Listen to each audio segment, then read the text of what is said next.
Hello and welcome back to the class. Dear student, आज हम पढ़ने वाले हैं क्लास 12 इंग्लिश का पहला चैप्टर द लास्ट लेसन। इसके जो राइटर है वो है अल्फोंसो डॉडेट। अल्फोंसो डॉडेट जो है एक फ्रेंच नॉवेलिस्ट थे और एक शॉर्ट स्टोरी राइटर थे। तो उन्हीं का एक शॉर्ट स्टोरी है the last lesson. But interesting बात तो ये है कि जो आपका पहला चैप्टर है उसी का नाम है द लास्ट लेसन। ये कहानी उन दिनों की है जब फ्रांस और प्रूशिया दो देशों के बीच में युद्ध हो जाता है और इस युद्ध में फ्रांस जो है प्रूशिया के द्वारा इस युद्ध में हार जाता है। तो अगर आप बात करोगे कि सर ये प्रूशिया कौन देश है, तो आज के जो कुछ parts of Germany, Poland and और कुछ पार्ट्स ऑफ ऑस्ट्रिया, ये तीनों देशों के कुछ पार्ट्स को मिलाकर उस वक्त जो है प्रूशिया हुआ करता था। तो फ्रांस जो है प्रूशिया के हाथों युद्ध में हार जाता है। अब हारने के बाद जो दो डिस्ट्रिक्ट थे फ्रांस के, अल्सस एंड लॉरियन, ये जो दो डिस्ट्रिक्ट है ये जो है प्रूशिया के हाथों में चला जाता है। द लास्ट लेसन का उद्देश्य युद्ध में हार जाने पर अपनी मातृभाषा और संस्कृति के प्रति लालसा को प्रदर्शित करना है। ये उन सभी लोगों के दर्द, दुख और शोक को समझाने की कोशिश करता है जो युद्धों के दौरान अपनी भूमि, भाषा, संस्कृति खो देते हैं। यह पाठ यह दिखाने में और एक कदम आगे बढ़ता है कि किसी देश की राजनीतिक स्थिति का बच्चों पर क्या प्रभाव पड़ता है, या फ्रांस के मन में अचानक अपनी मातृभाषा, संस्कृति और शिक्षा के प्रति प्रेम और स्नेह विकसित हो गया। यह बताता है कि मनुष्य का व्यवहार है कि वो किसी ऐसी चीज से जुड़ा हुआ महसूस करता है जिसे वो खोने वाला है, और वही चीज जब स्वतंत्र रूप से और आसानी से जब उपलब्ध होती है तो उसे अधिक महत्व, प्यार और ध्यान नहीं दिया जाता है। तो इस कहानी में दो इम्पोर्टेंट कैरेक्टर है। पहला कैरेक्टर है फ्रांस, जो कि एक लड़का है। फ्रांस कौन है? एक लड़का है। और मिस्टर एम हैमल, जो कि एक टीचर है, टीचर। ठीक है।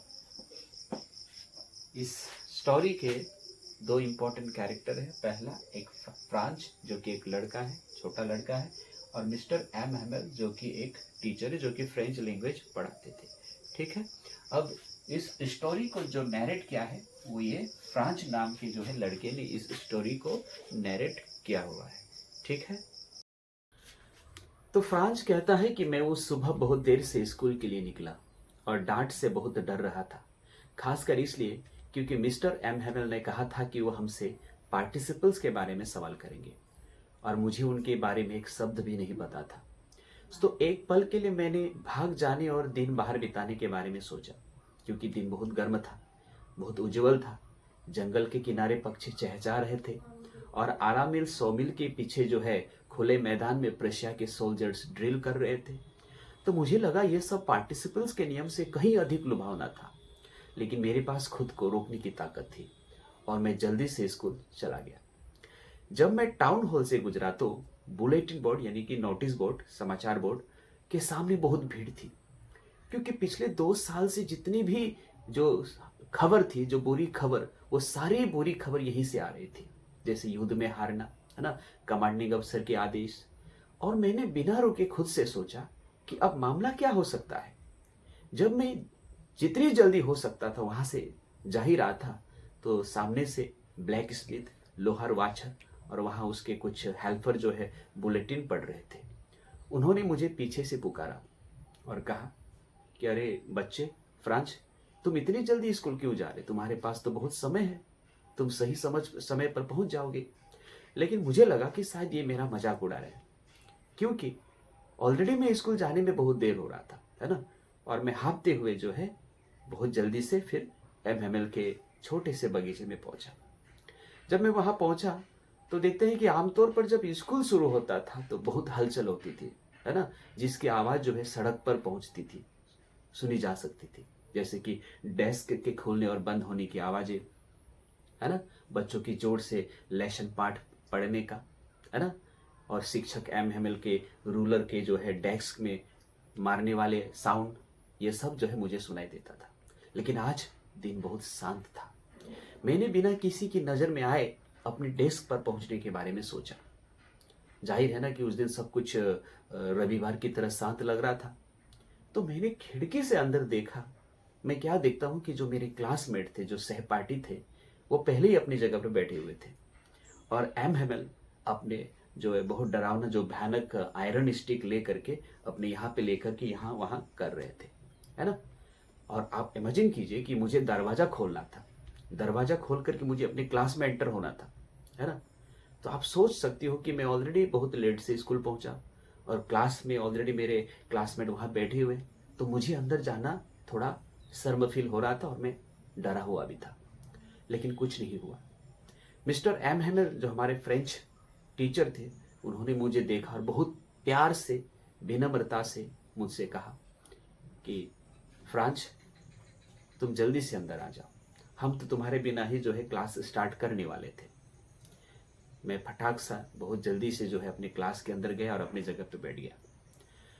अब मैं थोड़े अपने डर से उभरा ही हुआ था, तो मैं क्या देखता हूँ कि हमारे जो शिक्षक है मिस्टर एम हेमल ने आज जो है बहुत सुंदर जो है ड्रेस पहन करके स्कूल आए थे, है ना।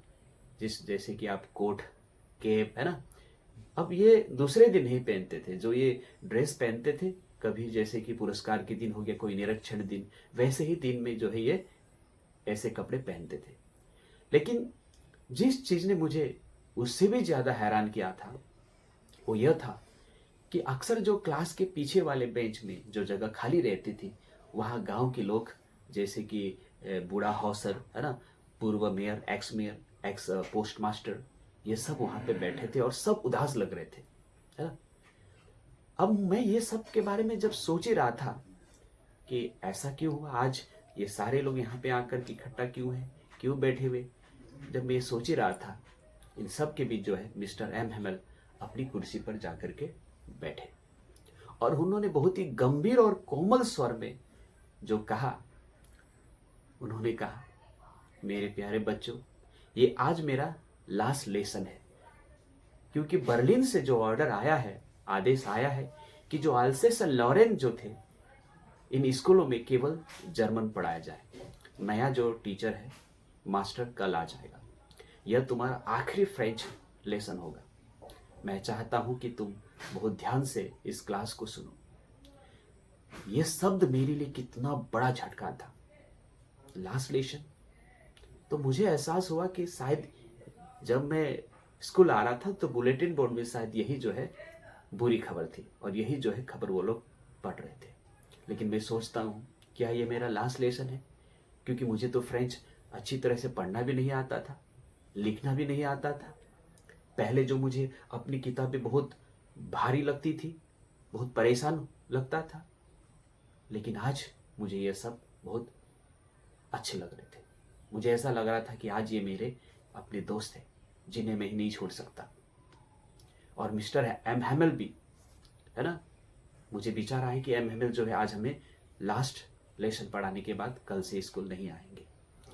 पहले मैं उन्हें बहुत ही स्ट्रिक्ट मानता था, लेकिन आज मैं उनसे भी प्यार से जो है बर्ताव करने लगा था। आज उनका क्लास मुझे बहुत अच्छा लग रहा था। तो मिस्टर एम हेमल इसी आखिरी पार्ट के सम्मान में उन्होंने अपने बढ़िया वाले कपड़े पहन के स्कूल आए थे। और अब मुझे समझ में आया कि क्यों गांव के बूढ़े लोग क्लास के पीछे जाके बैठे थे। ऐसा इसलिए था क्योंकि उन्हें भी इस बात का अफसोस था कि कल से जो है मिस्टर एम हेमल स्कूल नहीं आएंगे। ये हमारे गुरु को उनकी 40 साल की वफादार सेवा के लिए धन्यवाद देने और उस देश के प्रति सम्मान दिखाने का उनका अपना तरीका था, जो अब इनका नहीं रहा।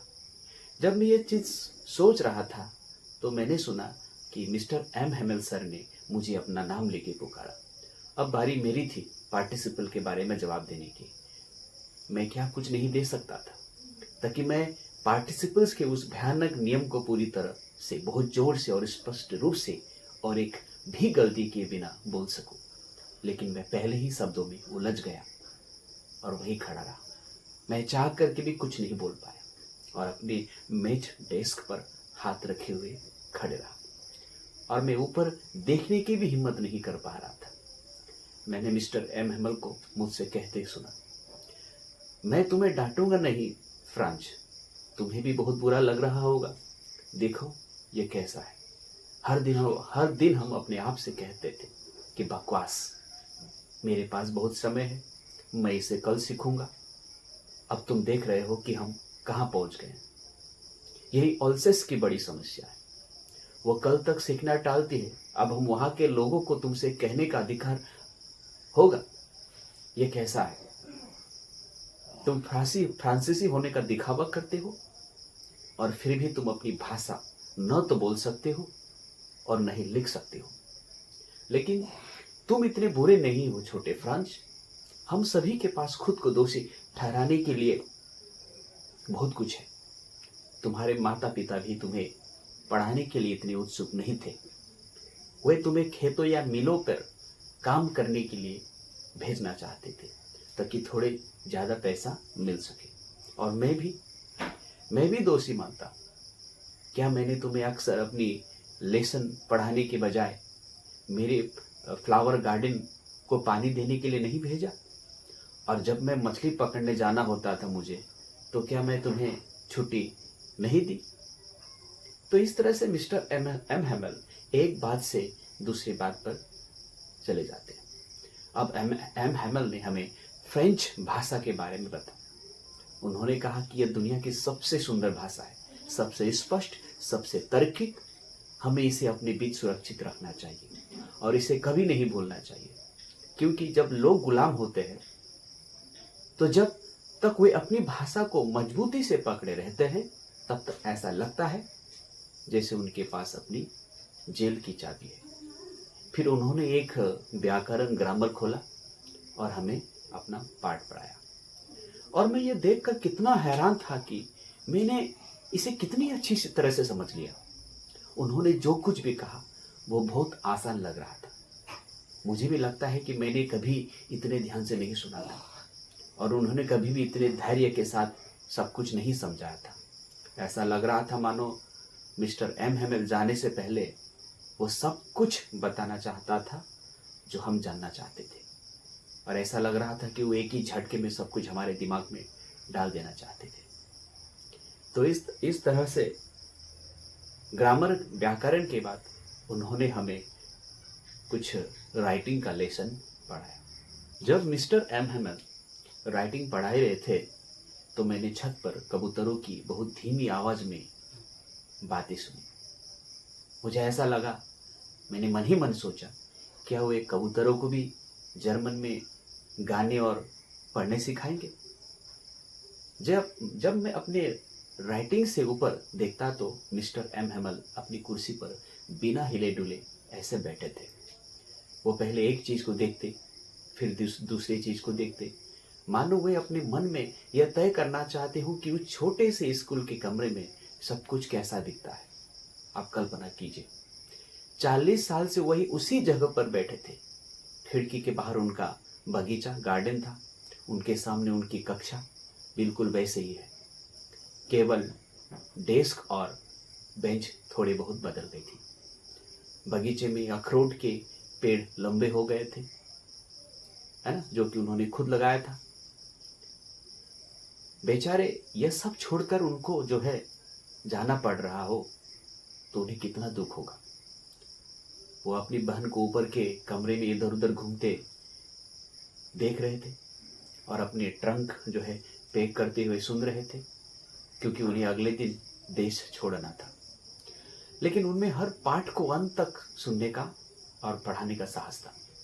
तो राइटिंग के बाद हमें उन्होंने हिस्ट्री यानी कि इतिहास की लेसन पढ़ाया।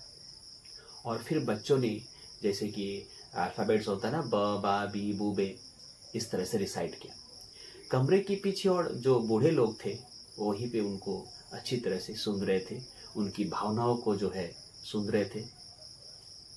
हमें यह सब इतना मजेदार लगा, हम सभी हंसना और रोना चाहते थे। मुझे आखिरी लेसन कितनी अच्छी तरह याद है। तो सडनली अचानक जो है चर्च की घंटी बजती है 12 बजे की, है ना। उसी क्षण जो है ड्रिल से लौट रहे पुरुषन जो है सोल्जर्स को हम खिड़की से देखते हैं। तो मिस्टर एम हमल अपनी कुर्सी पर खड़े हो गए। आज मैंने उन्हें देखा कि उनका जो शरीर पूरा पीला पड़ा हुआ था। मैंने उन्हें कभी इतना लंबा नहीं देखा था।